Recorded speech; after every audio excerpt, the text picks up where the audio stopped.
rookie on the list, we will have to have the introduction. Okay, good afternoon, everyone. Okay, I'm here to deliver the welcome address of the project director of Arctic Infrastructure. So, kindly listen attentively. Thank you very much. So, protocols. The president of the Nigerian Institute of Town Planners, Town Planner Dr. Chide, members of the National Executive Committee, distinguished fellows and members of our esteemed institute, respected colleagues from government, academia, and the private sector, invited panelists, ladies and gentlemen, good afternoon. My name is AINITP, and on behalf of Arctic Infrastructure, our project of Kampala Lukman Oshodi, who is unavoidably absent today, I am pleased to deliver this introduction. Today's gathering offers us an opportunity to reflect on how we, as professionals and as a nation, can strengthen the way we plan, coordinate, and deliver development that will transform lives. Let me commend the leadership of the Nigerian Institute of Town Planners, ably led by Town Planner Dr. Chide and his team, for their steadfast commitment to advancing the planning profession and sustaining platforms for meaningful dialogue and collaboration. At Arctic Infrastructure, we are proud of our partnership with the Nigerian Institute of Town Planners. This collaboration to transform ideas into actions, promoting sustained urban development, resilience, and stronger system across Nigeria. The theme of today's session, Regional Development Commission and Project Integration, Pathways for Nigeria's Growth, is timely. Across the nation, regional development commissions have been established to address the unique challenges of different geopolitical zones. However, despite their purpose of tackling local issues, weak coordination and poor integration have often constrained their effectiveness. So one of our tasks as town planners is to bridge these gaps, to see that regional development is not an isolated effort, but as interconnected action that link communities, improve livelihoods, and build national resilience. As Arctic, we have seen firsthand that when planning is inclusive and well coordinated, projects do more than just deliver infrastructure, they deliver hope, dignity, and opportunity. And as we engage today, let us think practically about how to make our planning system more transparent, accountable, and impactful. That is, what we believe Nigeria's Regional Development Commission can and should represent. I am confident that our distinguished insights that will guide this conversation. Together, let us continue to plan with purpose, act with integrity, and work towards a future where every region contributes meaningfully to our nation's growth. Thank you, everyone, and I wish us a wonderful session. Thank you. Thank you, Mr. Adebuki. Thank you so much. I am very confident that this conversation will go a long way beyond this room. In order not to waste our time, with the kind permission of the President, I would like to make a little announcement of the program. And the adjustment is that I would like to please members of the panel to call what I call the guest speaker to join the class and make his presentation because of our time. I would like to call on Sampana Wahid Kadri, past president and fellow of the institute, to step forward, sir.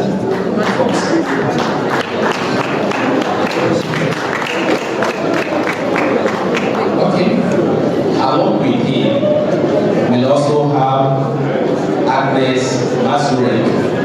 Agnes Mazurek is the global head of Digital Asset Business Development Apex Group Limited. She will be joining the session virtually. members of the panel, I also have Tamkana Fatai Hanofi, a lecturer from the Department of Urban and Regional Planning, University of Illinois. To Tamkana Hanofi, kindly step forward to join the panelist, please. Also on the list, I have Tamkana Folake Akomo, who will serve as the moderator of the session. Please kindly step forward. Thank you.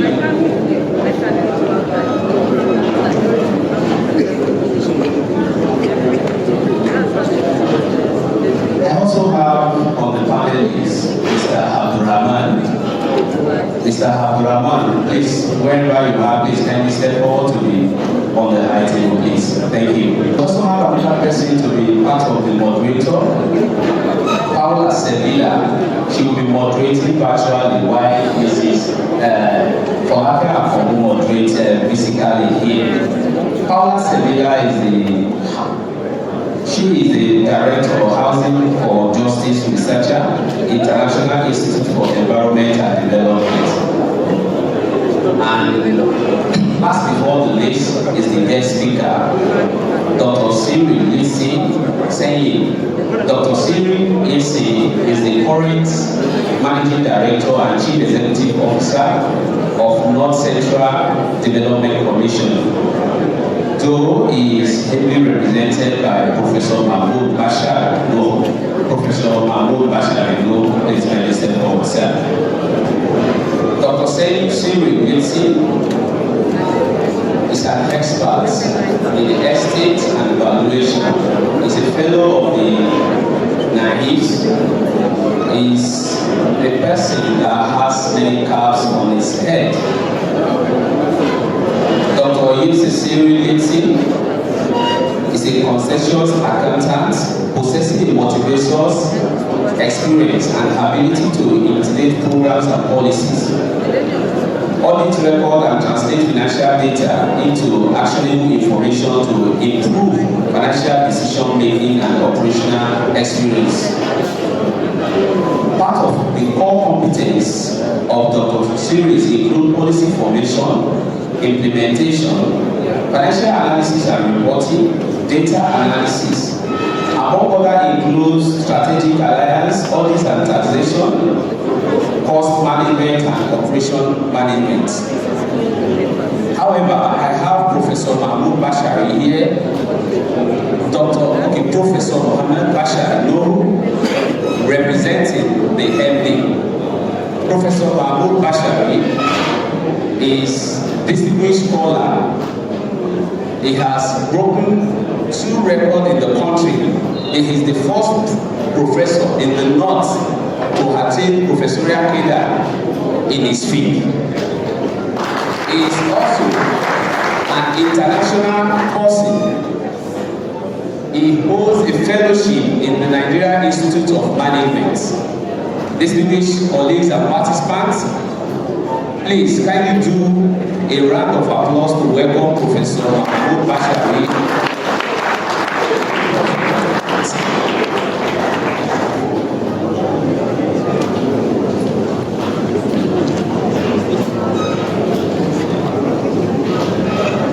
The President of Nigerian Institute of Town Planners, other distinguished personalities present this afternoon, permit me to start on the already established protocol.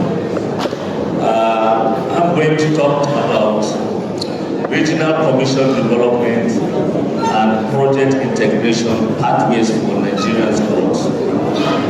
This was supposed to be presented by Dr. Cyril Yansen, the Managing Director and Chief Executive of the North Central Development Commission, upon which I stand in for.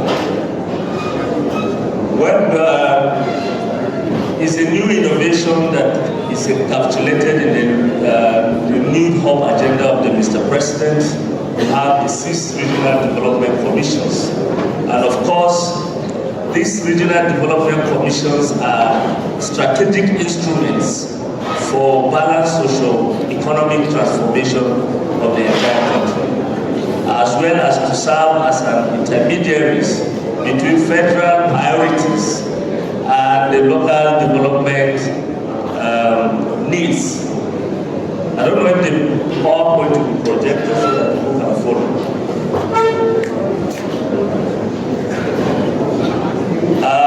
Equally, is anchored to drive the Nigerian diverse geographical and uneven development that necessitated the creation of each commissions.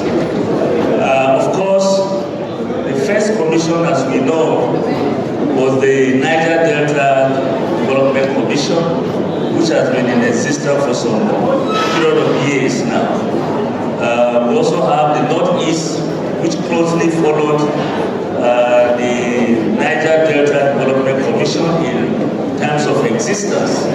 And then the others 4 are newly created. The aim actually is to examine the role as well as the aspect of integration within the strategics of regional development commissions, essentially for sustainable national development.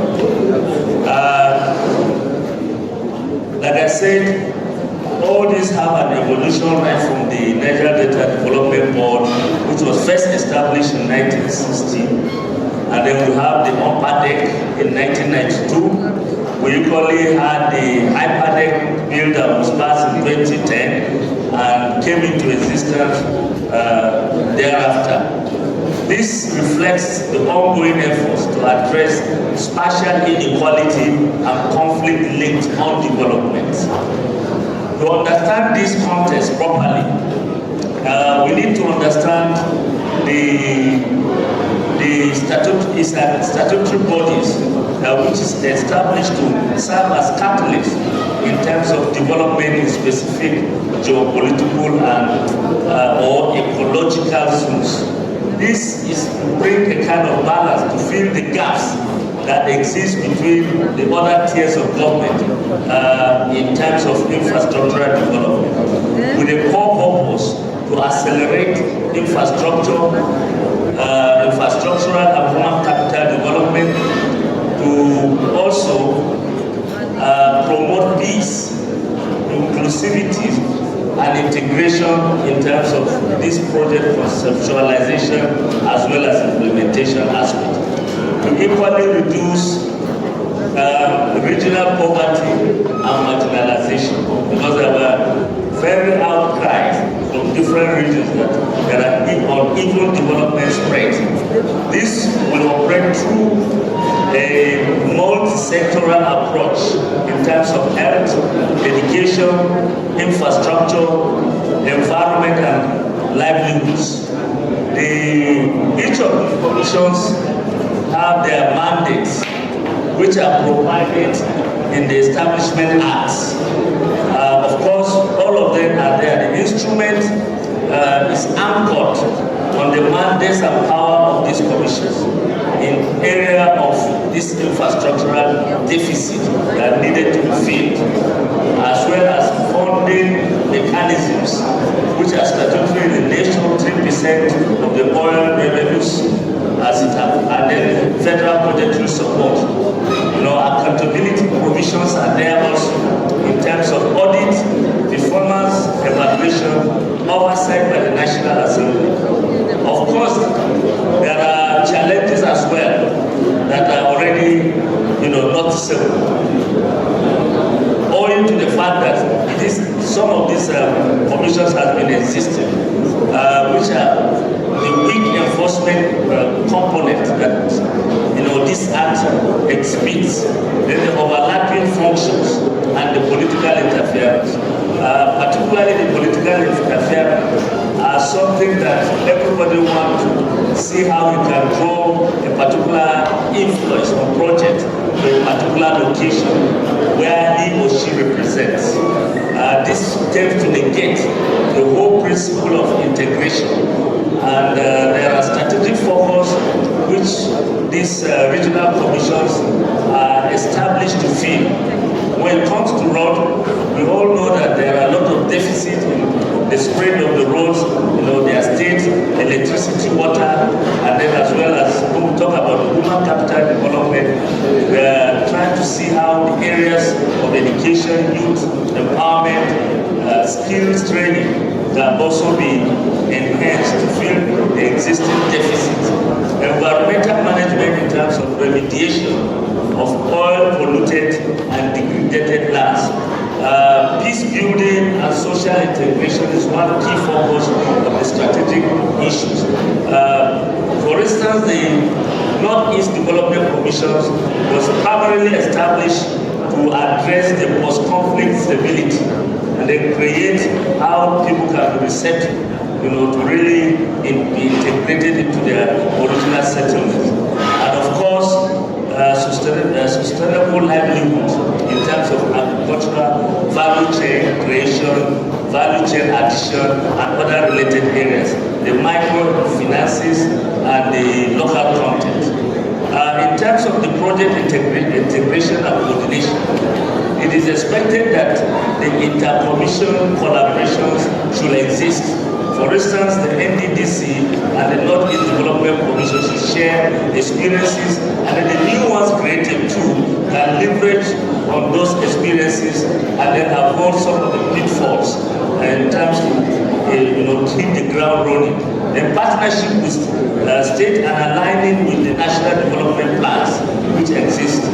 The public-private partnerships is key for its sustainability. Then of course the community participation to ensure local ownership. Most of these projects are supposed to stem from the need assessment from the local perspective, involving people right from the grassroots, and then seeing how those things can be filled. Then of course the emerging issues and challenges like earlier initiated is actually the overlaps of jurisdictional among the commissions, the delay funding, possible mismanagement, weak monitoring and evaluation framework, low level of citizen participation, political influence over project selections and allocation. There is also the need for integrated digital and GIS project tracking system. Of course, this can also give a strategic pathways for sustainable growth in terms of strengthening the legal and institutional synergy among the commissions, mainstreaming transparency and digital governance, also enhance the community engagement and participatory planning. Also to align regional initiatives with SDGs and African Union's Agenda 2063, institutionalize impact assessment and mechanism for all funded projects. This will help sustainability component and ensure that everybody key in and on it, so that it will not just be there as business as usual. In conclusion, it is important to remind us of the vital need to promote this balanced and inclusive development in Nigeria, of which everyone is expected to come across. That's why we appreciate the organizers for inviting us to come and address, so that everybody can key in to understand what is going on and how to fill up the gaps that exist. Effective project integration is also key to addressing duplication and enhancing efficiency. While strong governance are needed to be put in place in terms of coordination that will give effective accountability to these missions, which can be a pathway for Nigeria's sustainable growth. Of course, the call for continued engagement will not be emphasized. We need to keep on engaging, both at community level, stakeholder level, so that every other profession, every other person has a contribution to bring on the table. So the ongoing dialogue among government officials, community members, and private sectors, stakeholders is essential for ensuring the success of regional development initiatives. And finally, it is important foster the culture of collaboration and mutual support that can lead to more successful projects and better outcomes for communities across the country. Thank you very much for the opportunity. Thank you so much. I think we can do much better by appreciating the professor for his it was very short and apt.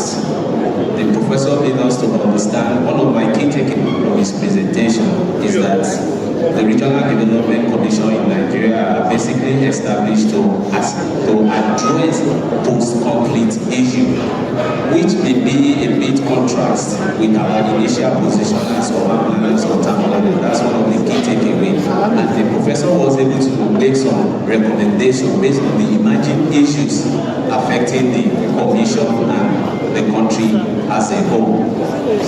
Distinguished participants, I would say that we want to go to a panel session now, and I would want to pass the baton to Tabitha Folake to take off from here. Thank you. Thank you very much. Thank you, Professor, for that presentation.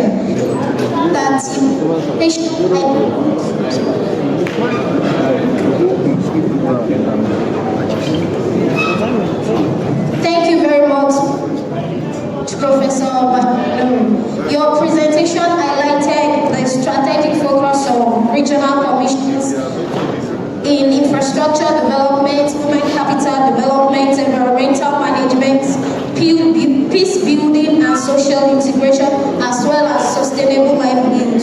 And in the process, you mentioned that there are some emerging issues and challenges like overlapping jurisdiction among commissions, delayed funding and mismanagement, weak monitoring and evaluation framework, low level of citizen participation, political influence over project selection, and the need for integrated digital and GIS-based project tracking system.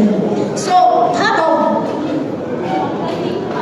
for sustainable growth and is the fact that we have to enhance community engagement and participatory training. I'm very much interested in that because we have to reach the project because it directly affects their livelihoods, everyday livelihood. So I would like to ask this question. So far, thus far, in your position as the Executive Director of Finance, North Central Development Commission, how would you rate, would you say the efforts you are taking in reaching community, with the community engagement, would you say the efforts so far are reaching, is something that are yielding positive results, are yielding positive outcomes? Because we understand that community participation, it means inclusiveness, it means local ownership, which is needed for the success of any regional project and initiative. What would you say about the positive outcomes so far? Is it yielding something good? Thank you very much, the moderator. Actually, as we commenced, we hit the ground running, identifying the critical stakeholders of the issue. We were able to meet the local communities, share the vision with them, and also harvested their expectations in terms of interest in them. But however, we are able to discover that even at that level, there is a kind of marginalization. So we intend to go down to the local government. The state level today dictate for the local government what they want them to really carry out. So we intend also to organize town hall meetings at some selected local governments. We intend to cluster based on senatorial zones of each state. Very soon we'll roll out the station plans. So that we will not meet those stakeholders at the senatorial level with even state officials. We want to get it raw in terms of their own expectations, in terms of their own needs and their own buy-in, so that at the end of the day, whatever that is provided there, they will be able to own it, take care of it. Not like those projects that will be situated within the locality and then people allow them to rot, without really looking after it. So you have to ask questions, and each project that will be run will have a group that will be established and supported by training, how to take ownership of those projects when that project is gone. Thank you very much, sir. So, to ensure time management, this round of questions, we have 1 minute each for each panelist. So please, we would like our answers to be very short and concise. Thank you once again, Professor Basha, because as town planners, expected to plan with the people, don't plan in isolation, and I'm glad to hear that we are taking the expectations and needs of grassroots level into back to Paula Sevilla, my online. Okay, moving on, I'll be asking town planner Waid Kadiri as an urban planning firm consultant, sir. How, in your view, how involved do you think town planners should be involved in contributing to regional development projects and initiatives? Thank you so much. Let me take us back into history. The development commissions are now having are not strange to some part of the country. As far back as 1956, the Western Region government had Western Nigeria Development Corporation. We can learn from the activities of that corporation what it is went south or how successful it was. Then that as a town planner, I think the first thing we want to do is to not only identify stakeholders, that those I call disruptive stakeholders. We tend to look for stakeholders that will help us to achieve our goal, not accepting that there are some, whether you like it or not, against the project, need to bring them in. And I think the other thing we have to do is to let the people know that they don't have to distrust government. That's it. Trust deficiency between the people and government. If it's from government, it's for some people. Now, as a town planner, what do? What's the nerve center for development? It's about increasing productivity, increasing bettering the livelihood of the people. And one big factor that helps in this is road. If we improve agriculture, the farm producers will have to move to the market. If you get to the market, the traders or the buyers will still need to come to the market. So we don't want to have an attitude of if we do this, it's okay. There are other issues. There's what is called unintended effect of actions. We must be ready to look at those unintended effects. If we put this road here, how will the surrounding villages, how will it affect them? Are we not going to draw them to the road? Are we not encouraging migration? Are we not encouraging disparity even between the settlements? The settlements that are nearer the road will be better served than those that are further. Yes, sir. Maybe if we look at that, we can do what was done in the whole Western region, bringing together villages they call them, I can't remember the name now, ECOCOM or something like that, bringing together villages so that they can have facilities that could only be supported a larger size of population. Okay. I think as a town planner, that's what we want to look at. Doesn't want to say the Development Commission will improve agriculture, will look at environmental, whatever. Yes, sir. But when we improve agriculture, what will be the effect? Yes, sir. And how do you evaluate this? Thank you. Thank you very much, sir. So as town planners, while planning, we have to understand the effects the plan will have on developing our regions. Thank you very much, sir. Moving on to town planner and officer. You're in the academic sector. So I'd like to ask, how can the academic institutions contribute to evidence-based policy and project evaluation for regional development groups?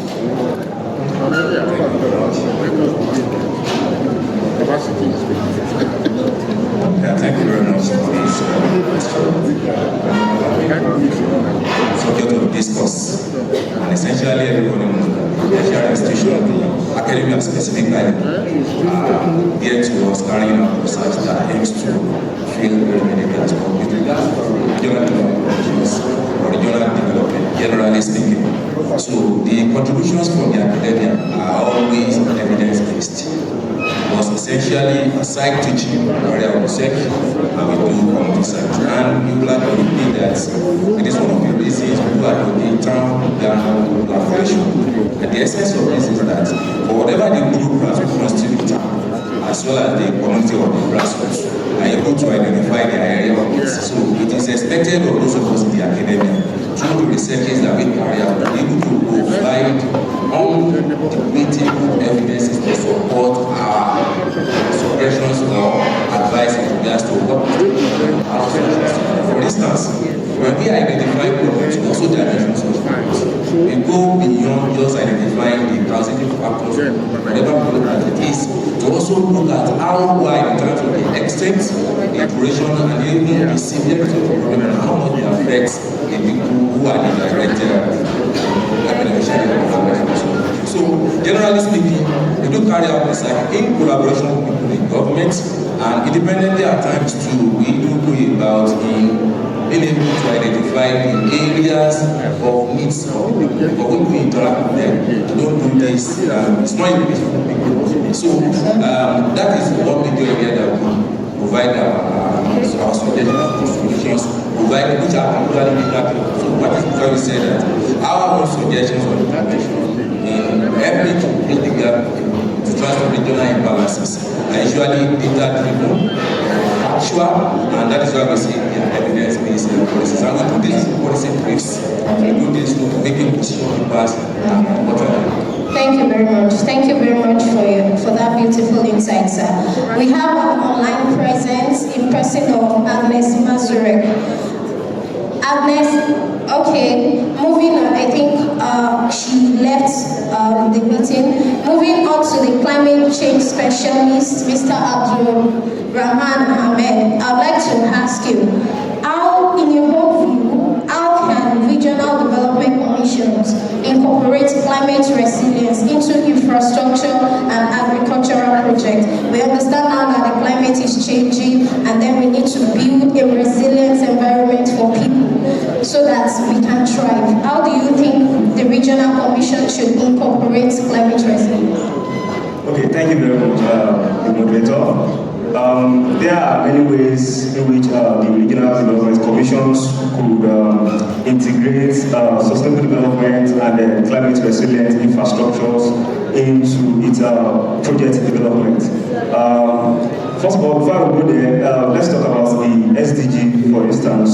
We have 17 SDG goals, and by critically looking at it, we have targets. This SDG goals has its own targets that is meant to be met in the couple of 3 years to come. Looking at these targets, let's take for instance SDG 6, clean water and sanitation, for instance. You can see that the community, especially the grassroots, need access to clean and drinkable water. So the regional development commissions could come through collaborating with organizations that have a direct access or communications with communities, especially in the far to reach communities or in rural areas. For instance, be a collaborations with the NGOs. So from these collaborations, they could implement people projects that will benefit the communities, and in this way, in this manner, the regional development commissions could begin to make impact directly to the community. So, looking at the climate resilient infrastructure, for instance, now in Lagos, where we have some communities like Dore, let me take that for as an example. There is these canals. Where we have Okoya canal in the Ajebule area. So it has been blocked. So there is rainfall. It affects these communities. So other intervention, climate we solutions in projects. So for instance, green events, integrating green engagement into some of these infrastructures. So in this way, we can tackle some of these climate stressors or what I call climate shocks. So we stop here. Thank you very much. Our time is fast spent. So I'll be moving on to Professor Bashar Amin for his closing remark while I ask this last question. Professor Noor, what would you say is the most critical factor for successful regional development in Nigeria? Yes, you've highlighted the challenges, you've highlighted the strategic focus, and you've highlighted the solution. But in your own personal view, what do you think is the most strategic, critical factor for regional development in Nigeria today? In my own personal view, if we're able to achieve integration of people, that will lead to many other goals. What I said is that if we're able to achieve effective integration within communities, people are able to go back to their ways of doing things. Like in the North Central region, basically the profession there is agriculture. If people are, many of them are displaced as we speak now. So if they're able to be integrated back to their communities and live their own livelihood, a lot of things will change. How do we achieve that? Strategically is to provide infrastructure in most of their access road to their farm areas and how to bring their farm produce to the market. These are critical strategies we want to. And I think that is part of the top job of the town planners while they are planning for infrastructures. Thank you very much. Town planner Kadri, can you please give us a 1 minute closing remark on this topic of discussion? I think there must be a multi-sectoral approach. It should not be one direction. Agriculture. We tend to think when we talk about regional planning, it's about rural area. But that may not be right. So this high dependency on agriculture for regional development may not be it really like Kamplana said. Our actions must be evidence-based. I'm looking at an integration to this is what not of people, but of projects across sectors like agriculture, infrastructure, education, healthcare, and tourism, which is one neglected economic activity in this country. And for regional development, tourism does not have to be at high cost. It could be festival, bringing people. There's what is called pro tourism. Them involved. Better because if you give people fertilizer, they produce. There's increase in their products. And the children don't have school to go to. The wives don't have maternal service.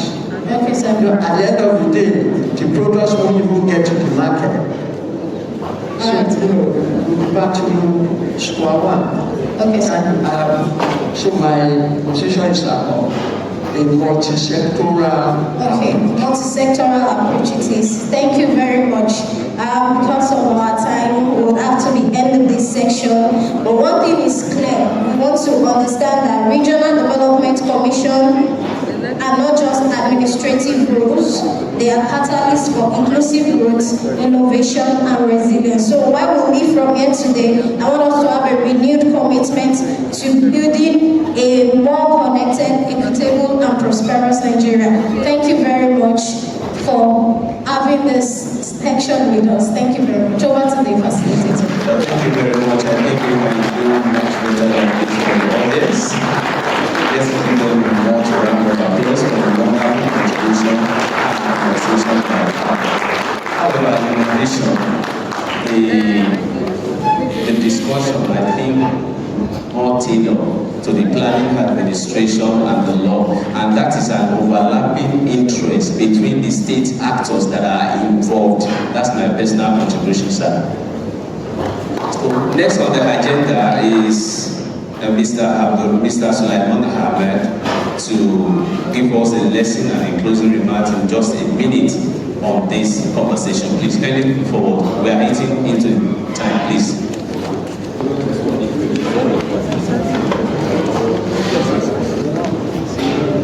Standing on already established protocol, I'd like to sincerely appreciate our distinguished panelists for the most enlightening session and the audience for the rapt attention. So, considering this year's session titled the Regional Commission Development and Projects Integration, and as it is a pathway for Nigeria growth. So, lessons have been learned from understanding the historical context of the regional planning, and also serves to be a bridge to conflict resolution, and also addressing our spatial inequalities and the need to ensure that sustainable development goals are incorporated, and also the need to always ensure that the regional plans are well fused with different development plans and master plans in every sector, and of course, very importantly, ensuring that multi-sectoral evidence-based approach are being taken into very serious consideration. So on behalf of ARCTICINFRASTRUCTURE, I wish to express my utmost gratitude to the Nigerian State of Town Planners, and also commend the panelists and also the participants for the rich exchange of knowledge today. As professionals, I believe that this engagement reaffirms our commitment to continuous learning and active contribution to national development through collaborative efforts driven by shared goals. Thank you.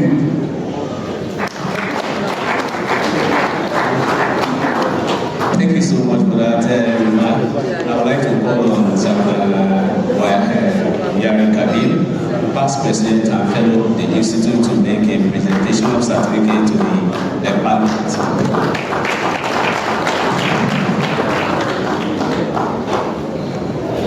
Thank you, sir.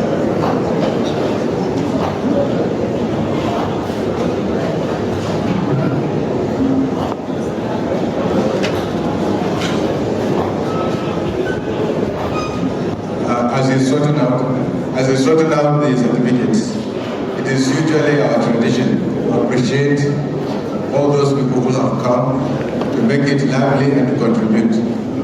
Ours, Professor, who's all are part of our family, but next time we'll call you, we hope you'll be there for us.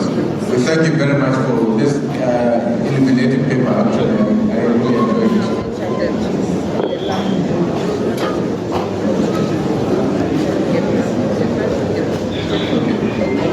Now we will present the certificates. The certificate of commendation goes to Professor Cyril Yeltsin Seyi, but here is ably presented by Professor Bashir. That I think I'll make that very easy.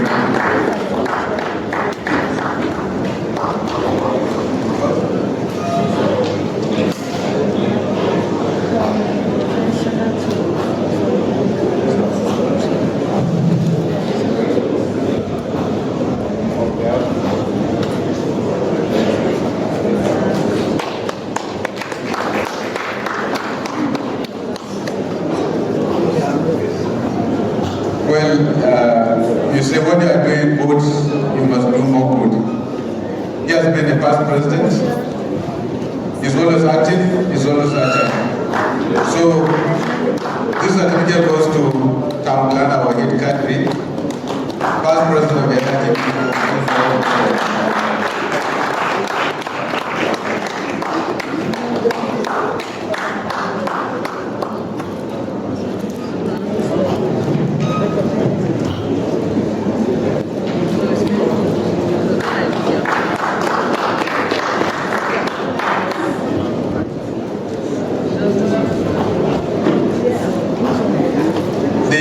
Certificate goes to our treasurer who keeps our money. I don't know what they're taking money they brought, but it's good as an academician, insightful contribution.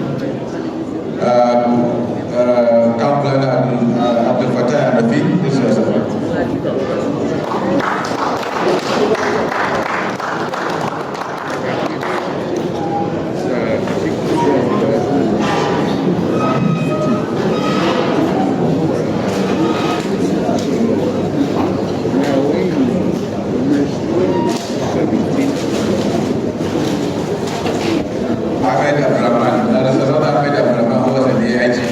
now is another one you have done well.